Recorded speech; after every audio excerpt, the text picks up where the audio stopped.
So today we're going to spend a little bit of time talking about the edTPA process and how LiveText is going to be used by our students to go ahead and actually complete the parts of the edTPA and actually do the final submissions to Pearson's. Now, we're going to cover quite a bit of material here in the next few minutes or so.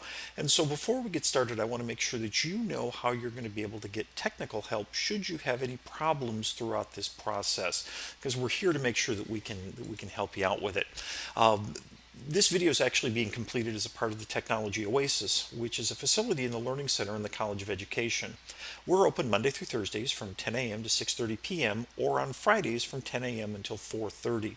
And if you're on campus, you're welcome to stop in and stop in and talk to our folks, and they'll be happy to help you with any technical questions regarding to this edTPA process. Now, the problem is that as you're out doing your student teaching, you're probably not going to be on campus nearly as often, and so you're going to need another way to get a hold of us.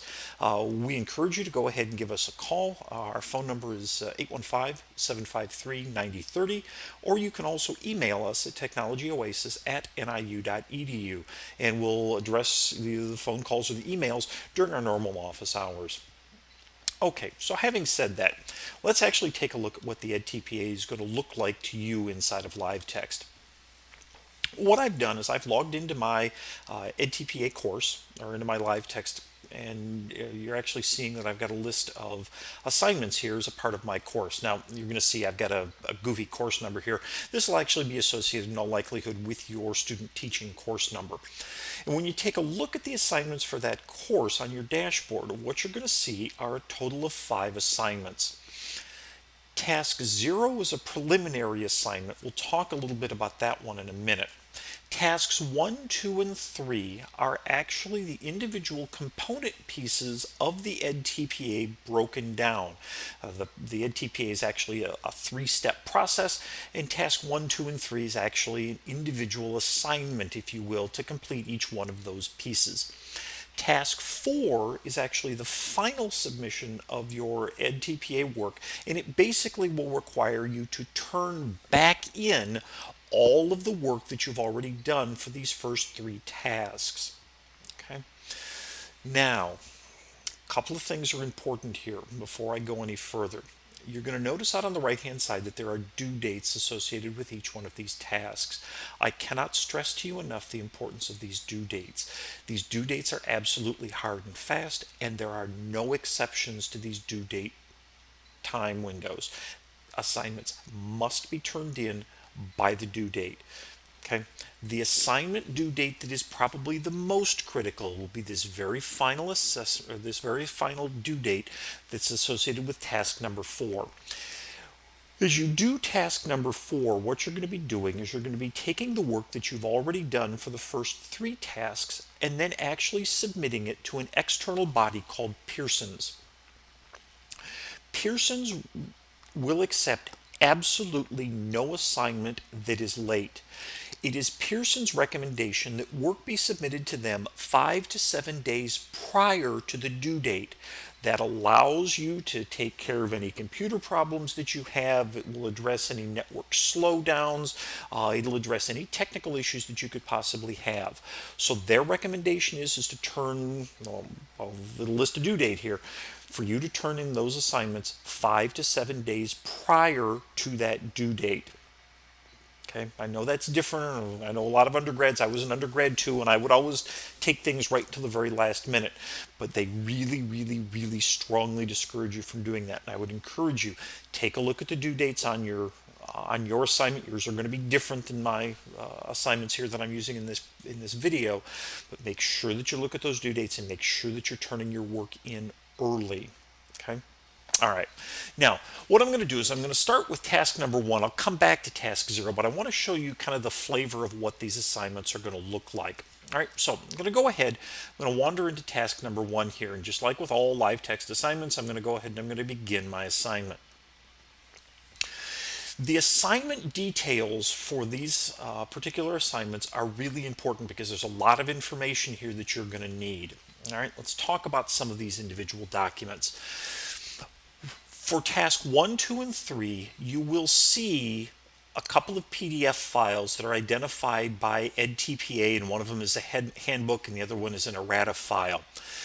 These two documents are the official Pearson instructions for how you complete this assignment. I would encourage you, particularly with this handbook, to go ahead and stick it on a jump drive, print it out, do something so that you have a reference that you can go back and look at repeatedly throughout your assignment process. All right, so that's what these two are. You'll also see that you have a couple of edTPA doc files. You may have one or more of these in a particular assignment. These are templates that are required by Pearson's for you to complete. Okay, so this edTPA, EL Lit Context for Learning doc, and this planning commentary doc, those are files that Pearson's requires you to fill out, and so you must use those documents. Sometimes, for these particular tasks, there are assignments that the college has provided you with, or templates that the college has provided you with, or reference materials that the college has provided you with. So there's a template for the lesson plan. This will be a lesson planning format that you're familiar with, as well as a name reference document. And I want to spend a couple of minutes talking about this in a few minutes. Okay, so you're sitting here looking. What do you actually need to do? What do you have to do in order to complete task number 1? Well, remember I said that we have this edTPA handbook. The edTPA handbook is the set of instructions that you have to follow. So let's open up this edTPA handbook. It's an Adobe Acrobat file. Like I said, I encourage you to go ahead and actually print this thing out. All right, so a couple of sections, and you really need to spend the time. It's about a 50 or 60 page document. I would encourage you to go ahead and really read through it because you really need to understand how this edTPA works. A couple of areas are particularly important. You scroll down here to page 5. Okay. Starting with page 5 in this handbook, there is some information about what you actually must turn in and kind of what the individual tasks are. And so you can see here, task number 1 is actually a 5-part task. And it'll tell you what part A, part B, part C, part D, and part E are. All right. When you scroll down to the next page, you can see what task number 2 is. Task number 2 has some video clips and as well as some instructional commentary work. And you'll also, if we scroll down again, you're going to get a chance to see what task number 3 is. You need to really understand what is contained as a part of those tasks so that you know what you're going to have to turn in. All right, so once you kind of get a sense of what's a part of the assignment, you really need to get a sense of what you have to turn in. The other page section that's really important here, if you scroll down to page 38 in this document, is you're going to end up with an evidence chart. And there's an evidence chart for each of the individual tasks. So, if I'm working on task number 1, for part A, it's a context for learning information thing. There's a template provided. Remember I said that sometimes there were some required templates that edTPA makes available to you. All right. Those files can be submitted in one of several formats. Okay. It is the recommendation of LiveText and the recommendation of Pearson's that you complete all of your final work as PDF files. Those work the best. Okay. It will tell you here how many files you can create. So for this context of learning, I can create a single document. I can have no more than one document. I am also given a length requirement. So this one document can be no more than 3 pages. And it must be done in Arial 11 point with a 1-inch margin on all sides. The document must be prepared exactly as it's indicated here. And the lengths must be done exactly as they're identified here. So if it says 3 pages, that means no more than 3 pages. 3 pages in one line, the document will not be accepted. All right. For part B, you can see it's a single page document. Again, even though these other document types are allowed, I would encourage you to stay with a PDF file. So for part B, it's going to be a single document, no more than 4 pages, and it's going to tell you what's going to go into that. Part C, Part D, and Part E. For task number 1, you're going to notice that you have a template for both Part A and Part E. Those are provided. Okay. You can see the same kind of thing related to task number 2. It'll provide you with some standards here for what those are supposed to look like, as well as what goes in for task number 3. All right. This document is really important. It's your friend. I actually have a printed copy that I have tabbed, and I've got post-it notes and highlighted marks all over it, just so that I can kind of keep straight with what's going on. All right. So let me close down my Adobe Acrobat Reader. Okay, so that's the handbook. Okay, the errata is just some additional things that were added later. Take a quick look at it. Honestly, there's not a lot in there that's going to matter a lot to you, but it's important that you kind of get a sense of what's going on. All right, now if you remember, we're looking here at task number 1. Remember, it said that there in that list of particular assignments, it said that there were 2 templates provided. All right, these are the edTPA ones. There's one for context for learning, which was part A, and there's also one for the pre-planning commentary, which was actually part E. All right, to make your life a little easier, we have also included a lesson planning template. This lesson planning template is one that you are already familiar with because you've used it in some other places. Okay, so let's open one of these templates up. So I'm going to open up this context for learning document. It's a standard Word document, so it'll go ahead and open up. Okay, and here is an edTPA template. All right. Now these are a little different. There'll be some information in here. What you're going to do is just follow the instructions as they're in here. So you're going to indicate the type of school, individual setting, and then you're going to come down to some of the narrative sections. Anytime there's a narrative section, what you're going to find is a set of brackets. When you do your data entry, what you're going to do is you're going to simply position your cursor between the brackets, and you're just going to do your typing here. Okay, you will leave the brackets in place. Don't delete them. Just type in between those brackets, and that's a convention that's used with every one of the template documents that exists here in LiveText. So once I've answered this question, I'll come down to the next one, and I'm going to go ahead and I will simply answer that question. If it's multiple paragraphs, I will simply enter the multiple paragraphs. Okay, and you'll work your way through the document in order to come up with all of those answers.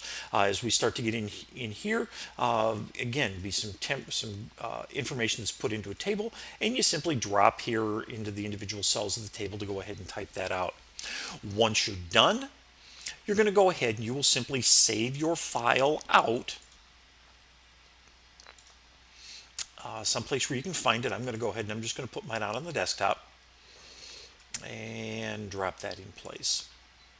Okay, pretty easy. That's how all of the individual documents are going to be done. Now, one of the kind of complexities as you start working with this document or this assignment is that you're going to have lots and lots of document pieces. And so there are some naming conventions as far as files that we're going to encourage you to use. And we've provided you with a document name reference guide here. If you open this thing up, this document name reference guide actually provides you with the naming conventions that you should use. So when you do your task 1 part A, that context document, the one that I was just working through, that should be called task 1 part A, context, followed by your last name. All right.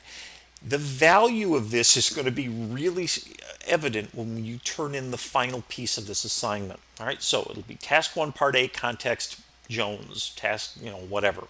All right. And for task 1 part B, whatever your lesson plan is, followed by your last name, and so forth throughout the document. Okay. So let me go ahead and close this down.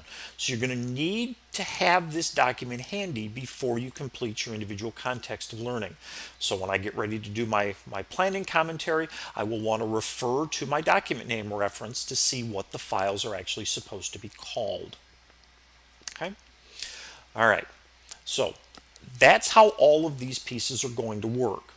Now, remember there were like 5 parts to this task 1. There aren't templates for all 5 of these documents. How do you know if you've done all the parts and what has to go into the individual pieces? All of that information is in the handbook, so you need to refer to the handbook. Okay? Now, other things that you're going to want to take a look at. It's important that you understand what the rubrics are that are going to be used to do your assessment. So you can actually take a look at the scale rubrics here, and I'm not going to go into them right now, but you can actually take a look at the individual files and kind of get a sense of how you're going to be scored on them. Once you've completed all of your work for this particular assignment, and you have all of your assignments completed, what you're going to want to do is you're going to want to turn them in, and you're going to use the Attach Files option. To attach these documents, you're simply going to go to Attach Files. You'll go ahead and you'll browse to find your individual documents. I'm going to go out to my desktop because that's where my files are. I'm going to go ahead and choose my pre-approval. Open that one up. Make sure you wait for the little bar here to go ahead and change from gray over to a blue box. Indicate that it's 100%. And then if I have additional files that I need to go ahead and turn in, I'll go ahead and I will browse, and I'll find the other documents that I need to go ahead and turn in. And then once I've gone ahead and actually attached all of my files, I'll go ahead and I'll click Attach Selected Files. You will see a listing of those files listed down here at the bottom. And then I can go ahead and submit my assignment. And if I go back out to my dashboard at this point,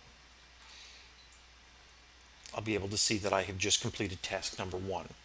Now would it be time for me to start working on task number 2. Again, if I go into task number 2, same convention as before. Here we have an instruction commentary template. It's a required edTPA commentary document that you'd have to go ahead and fill out. Again, we provide you with a copy of the document name reference form, as well as copies of those edTPA instructional documents that are absolutely critical. For task number 2, you're actually going to be creating some videos, and historically there's another workshop that we provide you with that'll provide you with some information about actually completing those videos. Okay. If we go ahead and kind of bounce back out here, we can kind of take a look at task number 3. Same kind of process. Again, we have an edTPA required template. Here, once again, we've provided you with the name reference file, as well as, once again, we've provided you with copies of the edTPA instructional materials as well. Okay? And so that's really how this process is going to work. You'll simply go into the individual assignments, you'll complete the individual pieces, and then submit the work just as you would any other LiveText document. And that's really going to explain kind of the tasks 1, 2, and 3. Now, let's say, and one of the things that's a little different about this particular assignment is that you're really going to be the one that's going to be kind of controlling these documents. So maybe you've gone ahead, you've completed your task 1, and you start thinking about it, and you start working on some task later, and you go, you know what, I really didn't do the best job that I could as I was working on task number 1. I'd really like to kind of turn it in again. Well, if you want an opportunity to turn it in again, what you can do is you can go to your View Assignment step here, and you can actually withdraw that submission. That'll allow you to take it back. So I can go ahead and I can withdraw my submission, go ahead and click OK, and now, you know, maybe I was unhappy with the way that my pre-approval template got done. So I'll go ahead, I can just click on the red X to go ahead and remove that. And then I could go ahead and attach files again, and maybe I've done an updated version of it. And then I can go ahead and attach my selected files.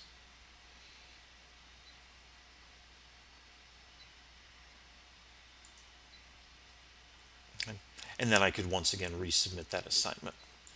It's important that the assignments that you turn into this as a part of these kind of preliminary tasks 1, 2, and 3, are the best possible work that you can do, because when it comes to step number 4, what you're basically going to be doing is you're going to be turning in these documents again, but they're going to be assessed by the Pearson's organization, who will do that final submission. Okay. All right. Let's take a look. What other things do we need to make sure that we're going to do? We talked about that. We've talked a little bit about that. Let's talk a little bit about the actual submission of kind of the final version of these documents. And I want to talk to you a little bit about a part of LiveText that you may not have used very much. Go back to my dashboard here. All right, so let me go down and I'm going to begin working as if I had done all of my other pieces here. So I'm going to go ahead and take a look at my task number 4. Okay, so I'm going to go ahead, I'm going to attach my files here in LiveText. Okay, now, it's an interesting thing about LiveText. Every time you upload a document into LiveText, it actually is stored out on the LiveText system. And so you never have to worry about, gosh, I stored the only copy of task 1 assignment A. It's sitting on my jump drive and now I don't have it. You actually will have all of the copies of those documents sitting here in your LiveText documents. And if you take a look, you'll actually see that all of your individual assignments are listed in here. Every document that you've ever turned in, every file that you've ever attached is in here already. And so what you could do is you could actually search for, let's see if I've got anything under here under task 1. I guess I don't. This is where you can see why that naming convention is so important. All right. So what I can do is I can actually come in here. I can take a look at all of the various versions of my assignments. I can take a look at the dates that I've completed them on. And if this is the assignment that I want to go ahead and turn in, I can go ahead and click on it and indicate that I want to attach that file. And you'll notice that that file will actually show up down here. And you want to do that for every one of your assignments when you get to this 4th part. Okay. And then you'll go ahead and you'll actually do that submission. The instructions are a little bit different down here because you're going to be sending to edTPA, and there'll be some additional instructions that you'll be provided with that will kind of explain that edTPA submission. All right. Okay, let's see if there's anything else that we need to make sure that we cover. So we've gone ahead, we've talked about the individual tasks that have to be completed. Please make sure you pay attention to the due dates. Task 0, those things will never be submitted to Pearson's. They're kind of some preliminary documents that you're going to go ahead and do kind of for your planning and to kind of help you stay organized. Good luck with the edTPA process this semester. I think that covers all of the technical pieces. Again, should you have some questions and need some help, by all means, give us a call, stop down and visit us, or shoot us an email, and we'll be happy to help you out. Look forward to working with you this semester, and good luck. Thanks.